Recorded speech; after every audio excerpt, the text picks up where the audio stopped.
This is CBC Winnipeg News.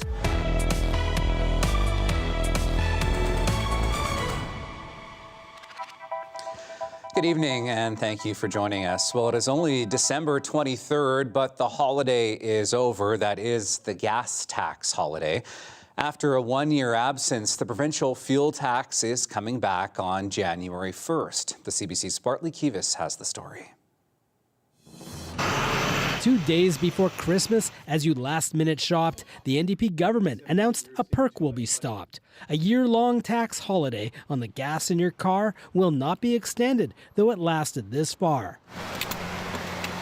Starting on January 1st, the gas tax will return at 12.5 cents a litre. That didn't put motorist Albert Artimowicz in a very jolly mood. Holy smokes. How's that going to work for you? It's not. It's just that I'll be less money. I drive a lot. I drive a Jeep yet. But the province needs more money. Just last week, Finance Minister Adrian Saleh said Manitoba's deficit is expected to be $1.3 billion at the end of this fiscal year. He said the year-long gas tax holiday did what it needed to do, keep inflation at bay and save the average motorist a few $100. We need to balance the need to improve affordability with the need to ensure that we can make the investments we need in healthcare, education, and other priorities of Manitobans. By not charging a 14 cents a litre gas tax this year, the province missed out on collecting about $340 million. Bringing that tax back at 12.5 cents a litre should rake in $310 million in the coming year. But this new revenue won't affect the deficit. Saleh says it was already factored into the projection he unveiled last week. This has become fuel for the official opposition. The NDP has a spending problem and they haven't stuck to their budget. DC finance critic Lauren Stone says there ought to have been more notice. The NDP has announced this 2 days before Christmas while Manitobans are busy with the holiday season. So the gas tax is coming. Just remember your tank. Fill it up before New Year's or you'll have less in the bank. Bartley Kivas, CBC News, Winnipeg. Manitoba will start moving people out of homeless camps early in the new year, and Premier Wab Kinew says the average person will notice a difference. Starting in the first few months of the year, the province will move people living in tents into new housing units that the government is setting up. Kinew says the province will move from encampment to encampment. It's really going to start at that very level of a few dozen people at a time. Let's move them into housing. Let's make sure that the camp gets cleaned up, and then let's make sure that it doesn't get set up again because people have been successful in their new housing. Kinew also said in a year-end interview that he is sticking to his timeline of a balanced budget despite a projected deficit for this year that's grown by $500 million. We'll have more from that interview coming up in about 11 minutes. Well, if you want to replace your paper health cards with new plastic ones, you'll have to wait a couple of more weeks yet. The provincial government had said applications for the more durable, modern plastic cards would open this month, but Kinew says the postal workers' strike has backed things up a bit. He says the final checks on the new system are underway. The plastic cards were promised in the spring budget, along with digital copies. Well, speaking of Canada Post, it started accepting new international mail and parcels again today as it ramps up to normal operations after the month-long work stoppage. The post office says it expects to work through much of its backlog before Christmas. That's welcome news for small businesses and people who had presents that were delayed in the mail. But the corporation is warning that delivery delays will probably continue until early January. Package delivery between urban centres may take an extra couple of days, but parcels traveling longer distances could face delays of up to 10 days. Workers at Canadian National Railway will not be going on strike in the new year. Unifor says its members have ratified a new 4-year contract agreement.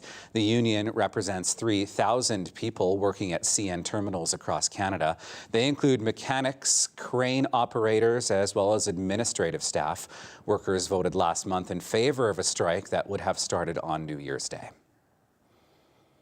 Well, with Christmas just a couple of days away, the Christmas Cheer Board wants to make sure families have all they need this holiday season.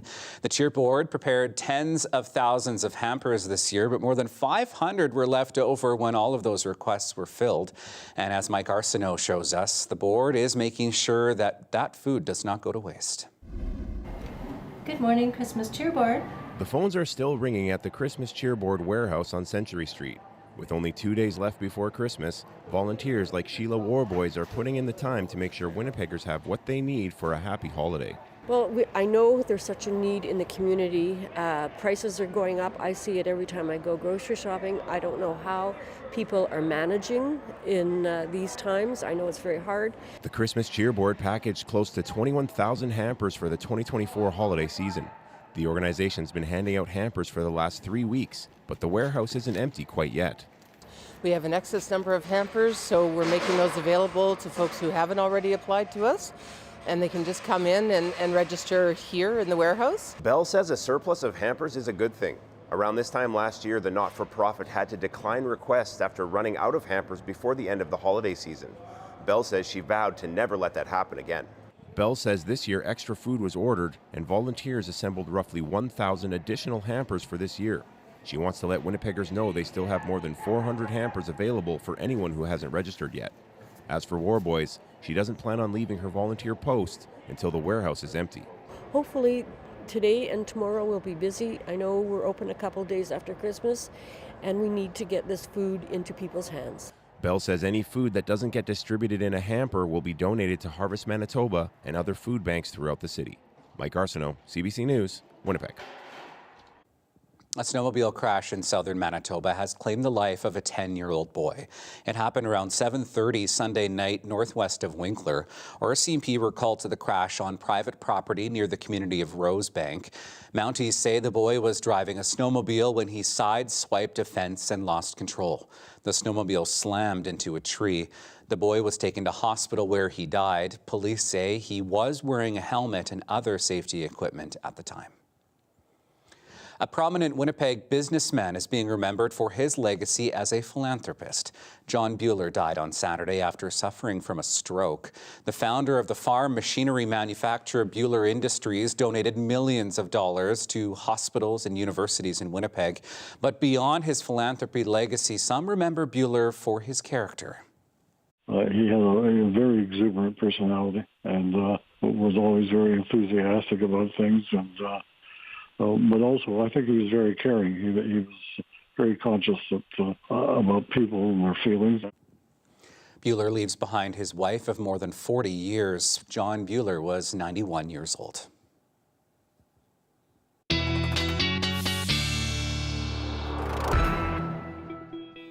You're looking at some of the frosty images of Winnipeg this morning. The city and much of southern Manitoba under a fog advisory. We're expecting a bit of fog once again as we head into the evening and the overnight hours. Ethan's here with the first check on our forecast. Well, thanks, Riley, and some pretty bang-on seasonal temperatures or even a bit above that through much of the province today, especially in the north. You know, these daytime highs in a lot of places should be back closer to -20 for this time of year, so this is much warmer than normal. But we have been seeing quite a bit of fog through parts of the province, especially in western sections, starting to kind of burn off a little bit here and there, but likely will continue to be an issue into tomorrow night and probably over Christmas and into Boxing Day as well. This is early on Christmas Eve morning. We are seeing that visibility is still low and around Brandon and parts of southwestern and south central Manitoba. Then we'll jump ahead here to early Christmas morning, or I guess late Christmas evening, early Christmas morning, and you can see more widespread fog likely moving in over the province, and that could really be lowering visibility. So if you have travel Christmas Eve, Christmas Day, Boxing Day, just an early heads up that it may not be the storms this year that will be causing delays on the roads. Part of the reason that we're seeing this is this warm front, that warm air beginning to move in, and that's why the temperatures have been bumping up a bit. It could also be causing a little bit of some freezing rain in southern sections of the Red River Valley, south of Winnipeg for early Tuesday morning, but pretty marginal accumulation here. I don't think it's going to really disrupt travel all that much. We get some clearing skies Tuesday night overnight behind that, but another band of cloud cover starts to move in with this low as we see some snow early Christmas morning in far northern sections of the province. Also a little bit breezy over these next couple of days as well. I think Christmas Eve day especially, and maybe some breezes still for portions of the Red River Valley as we get into Christmas morning. But for overnight, as we head into Tuesday here, temperatures not dropping back all that much from our daytime highs through the south. And in northern Manitoba, you know, these lows should be closer to -30 for this time of year. So this excessive warmth for this part of the province continues, and maybe even waking up Tuesday morning to some -single-digit temperatures, clearing skies in some western sections, including Flin Flon and northern sections of the Interlake as well. For southern Manitoba, I think, again, we might see a little bit of some freezing rain possible in southeastern sections as we get toward the noon hour for Christmas Eve day. But skies clearing out further west. For Winnipeg eastward, I think we'll still be looking at a little bit of that cloud cover hanging on. I'll have a look at your full Christmas Day and full 7-day forecast, Riley, coming up. With our specialist, Ethan Williams, thanks so much. Well, from tackling homelessness to improving health care and balancing the budget, CBC sits down with Premier Wab Kinew for a year-end interview. We'll bring you more on that when we come back.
Welcome back. Well, as 2024 nears its end, it is a time to reflect and to look ahead to the new year. CBC Provincial Affairs reporter Ian Fraze sat down with Premier Wab Kinew to talk about some of the issues Manitobans have faced over the past year and what's in store for 2025. On homelessness, I know you might share that your government has housed 1,100 people over the last year. Yeah. But this issue remains a big problem. Huge. Yeah. We see it on our streets and our bus shelters. We maybe haven't seen much by way of new builds or the refurbishing of existing ones. What's coming in the next year? Well, 2025 for our government is going to be the year that you as the average Manitoban start to see big steps on homelessness.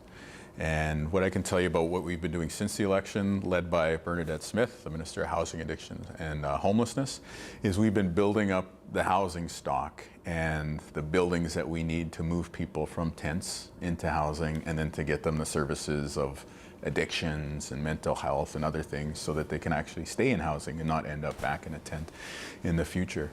So I think we're at a point now where in the first few months of 2025, those units are going to come online, and then we're going to be able to go out into the community and start housing people and adding the supports that they need to be more successful. These units, new or refurbished? These are refurbished, and these are going to be effectively like a first step off of the street, if you will. So again, the trip to Houston was good at bringing people together, but we also learned that it's basically like a ladder. There's a very first shelter-like step that people need, and then there's a more medium-term, bachelor suite apartment kind of thing that's still on the very, very social, affordable side of housing spectrum. And then from there, people could move into Manitoba housing and then the private rental market beyond that. So it's taken time for us to get those units together, to get the relationships with the private sector so that, when somebody's been in Manitoba housing for, say, 5 years, we could transfer them over into an apartment that, they're just renting from a run-of-the-mill landlord, for lack of a better term there. But now that we have that sort of ladder in place, 2025 is the year where we go out and start moving people into more dignified living conditions. Can you throw a number out there in terms of perhaps how many people could be housed through this? Well, I think what we're going to do is move camp by camp, right? So it's actually going to start at that level of, do we start with, say, the encampment near the Misericordia? Or I think you've seen some positive signs with the Granite Curling Club encampment recently. So using those two examples, okay, let's say there's maybe a couple dozen people at the Misericordia site. It's really going to start at that very level of a few dozen people at a time. Let's move them into housing. Let's make sure that the camp gets cleaned up, and then let's make sure that it doesn't get set up again because people have been successful in their new housing. The projected deficit for this fiscal year is up $500 million. Yeah. That makes your job of balancing the budget in this term a lot more difficult. Yeah. Why won't you adjust your timeline to balancing the budget? Well, I think it's important that Manitobans see that we're serious about balancing the books, and it is going to take a lot of hard work on our part, but I think a few things that I point to is, one, we're showing that we're serious about the investments in healthcare. When we look at what the pressures are, it is about making sure that we get healthcare right and the right level of resources for healthcare after years of seeing the healthcare staff go through deterioration and challenges and cuts and things like that. So that's one big priority. And then the other, I guess, reason for optimism is that the economy is growing. And you see that in the debt to GDP number getting better, even within the year from when we brought the budget in. So it shows you that we have an economy that's moving in the right direction, even if Manitobans are still living through that high cost of living.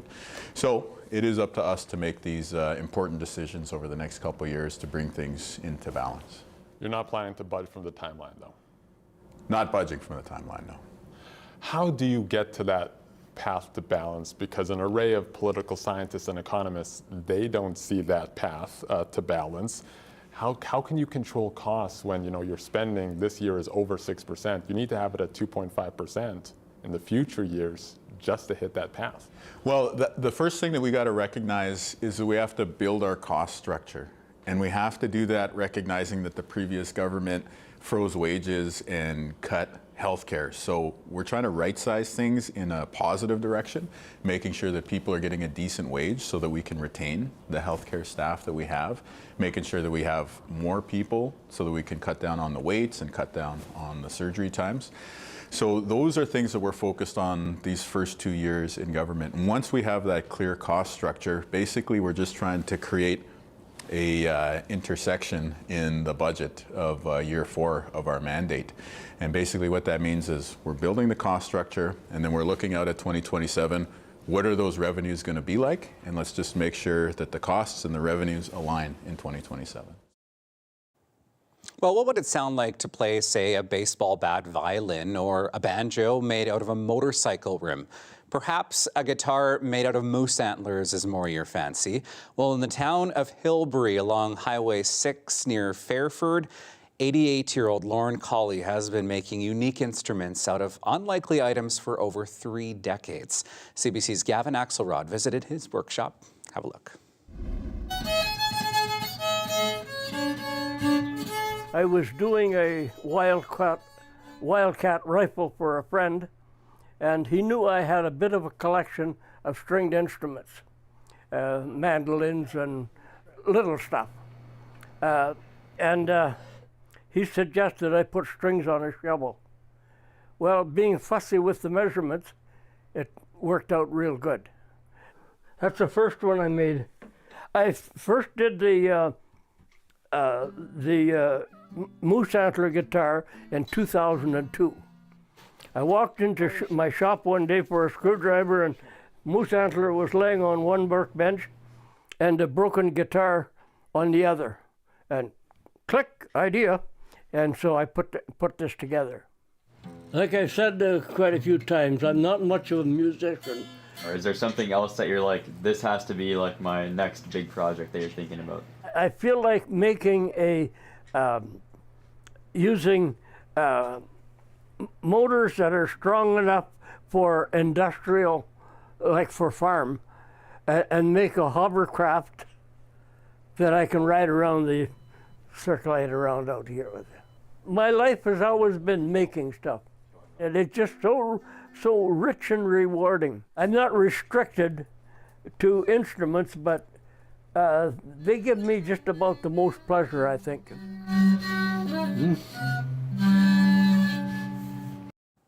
Well, now to a story that has the scientific world buzzing. It's being hailed as the world's best preserved example of an ancient baby woolly mammoth. Found in Russia, the discovery is being linked to climate change. The female animal's carcass was discovered in the thawing permafrost of a crater in Siberia. Yana, as she's been named, lived more than 50,000 years ago. Her remains were dug up in an area where other prehistoric animal bones have been uncovered. Well, Transport Canada has cleared Santa Claus for his flight around the world on Christmas Eve. Oh, hi, Santa. Hello, Minister. I've just received your flight plan, and I'm giving you the green light to take off, Santa. Oh, thank you. I wish you a very Merry Christmas. Ho, ho, ho. It's Transport Minister Anita Anand thoroughly reviewing key documents and Santa's travel plans before giving her approval. She also wished Canadians a safe and happy holiday season. Of course, you can track Santa's progress on Christmas Eve at NORAD's online Santa Tracker. Speaking of the holidays, we'll take a trip to the airport when we come back and check in with travelers. Stay with us.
All right, well, it turns out that Santa isn't just good at navigating down chimneys.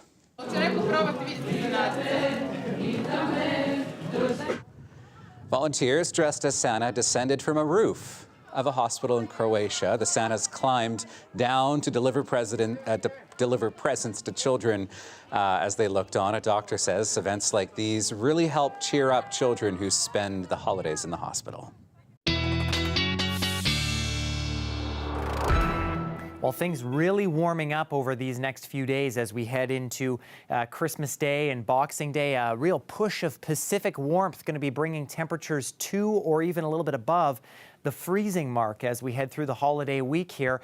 And that means, well, after tomorrow with some breezy winds at times, temperatures will stay near freezing, albeit a little bit cloudy on Christmas Day. Again, fog, a continuing theme, and I think Thursday will be another kind of day with widespread fog.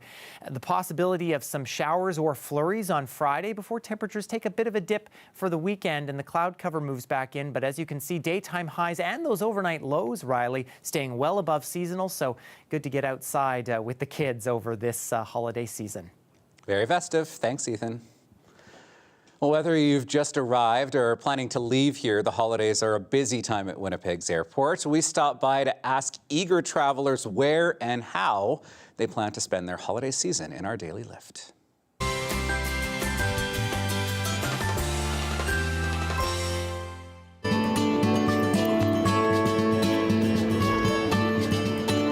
We're gearing up for the holidays here, so things are in full swing at the airport. We've got a lot of people going through today, and they'll continue right through the holidays, so it's definitely a busy time at the airport. We're traveling as a family to visit my sister for Christmas and her birthday. We are going to Mexico City. I am actually going home for the holidays. I am originally from India, so I'm traveling back to visit my family. I'm here like 7.5 hours early, unfortunately. And what are your plans for the holiday when you're back in BC? Oh, just hang out with friends probably, go golfing, just hang out with people. The first thing I'm going to do is eat, because you do get Indian food here, but it's not the same taste, right? We're going to be baking and wrapping presents and doing some Christmas music, dancing, and what else are we going to be doing there? Spending time with family.